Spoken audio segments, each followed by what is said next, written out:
Today, I'm going to take my old AT&T Uverse internet and replace it with faster Comcast Xfinity.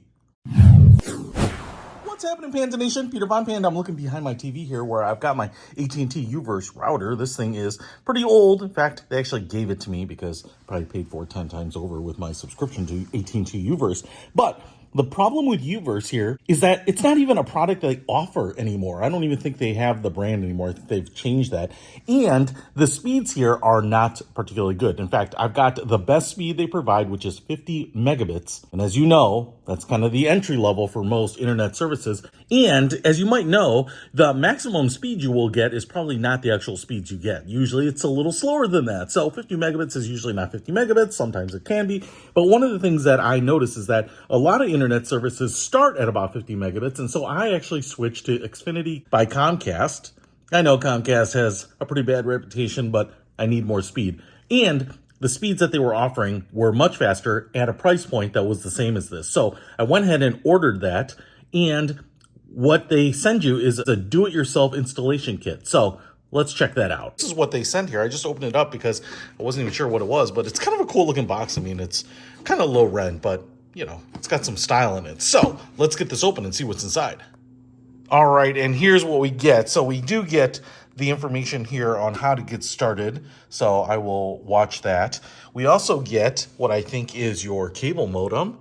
And I'm presuming that this is a wireless router too, possibly, although I don't need that. I use the Eero.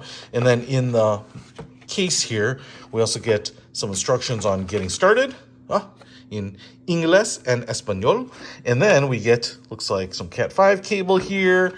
Looks like this is your coax cable because this will essentially plug in, which is a little surprise to me, the cable, the old school twisted copper cable. So that is what you'll need there. And then we also have a power cord right here. So on the back here, I am assuming that we will use that little coax right there, power, and then you can see all of the Ethernet ports here. So now what I actually have to find is the cable here that was installed before I even bought this house. So one of the things that I think that they do is they check based on your address. Did this house ever get wired up for Comcast cable? And if it does, they're running on the same hardware. Now, just because that was the case in my house doesn't mean that cable hasn't been cut or disconnected over the years. I have never used it, never had standard cable here, because I'm cheap. And so I'm going to see if I can find that cable and connect it, and hopefully it works. Let's find out.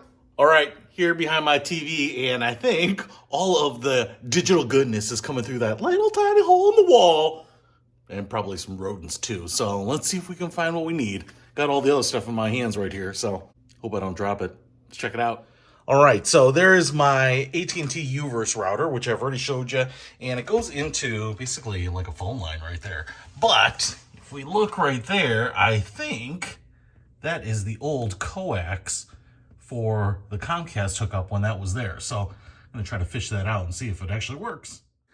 To get this thing set up, you are going to need the Xfinity app from your app store, so you want to download that. And then once everything is plugged in, you just use the app and walk through it. It has a nice little wizard. It will take a little bit of time for everything to set up. So the estimates here, like it said 10 minutes, some places it said 3 minutes, were probably pretty accurate. And in some cases, it didn't work, and so I had to retry again. And so you're going through that 3-minute process again, and sometimes it just doesn't take on the first go, but I did get it to work, and let me show you what we've got now. So I think I've got this set up. Now I want to point out a couple things. First of all, I didn't think about this, but that faceplate is supposed to be up there, and then you're supposed to have basically a male nipple, coax nipple. That's what I said, coax nipple.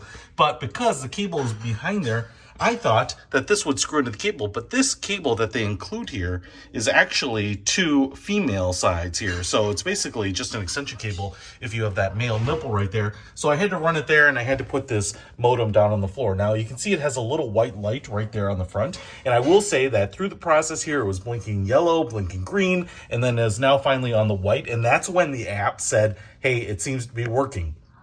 And then in the app, it allowed me to go ahead and select my network name and all that. So I've got it on the floor right here. I can't pull out this cable anymore. I might try to get an extension cable for that. But, you know, depending on your setup, you might have the same situation, especially if you've cut the cord from cable and you haven't had real cable TV in a long time, this is what you might have to do. So it's no big problem sitting on the floor like this. But right now I want to go ahead and take my Ethernet cable here, get it plugged in, get my Eero set up to it, and then we will start speed testing this bad boy and see if we're getting what we're paying for. All right, so you can see on the first test on Wi-Fi, the speed is okay. It's certainly adequate. You can stream movies, you can watch YouTube videos, I can video conference, but it's not super fast. It's kind of what you would expect. Now, on the second test here on the Xfinity high-speed Comcast Wi-Fi, man, the speeds are triple what I'm getting on Wi-Fi otherwise. So that is pretty awesome. Now, the last thing I want to show you here is because I use the Eero Home Mesh Network, if I look at the test before and after, that is also really dramatic improvement. Basically, it is getting the fastest speeds that it can because it is plugged directly into the modem itself. So I am really happy with this. It's certainly making my experience downloading podcasts, videos, transferring big files, web conferencing, not getting those jitters, the stutters, the frozen frames, all of that kind of stuff. It's definitely pretty awesome. And on top of that, 6 times as fast and the same price as my AT&T UVerse. So that is pretty awesome. So if you want to pick up Xfinity, Comcast, you certainly can. You can even buy compatible routers so that you don't need to get the one from them. But I'll put links to everything that you need in the description below. Peter Von Panda, out. We can discover more and explore so much deeper. We can live better than ever, thanks to Peter.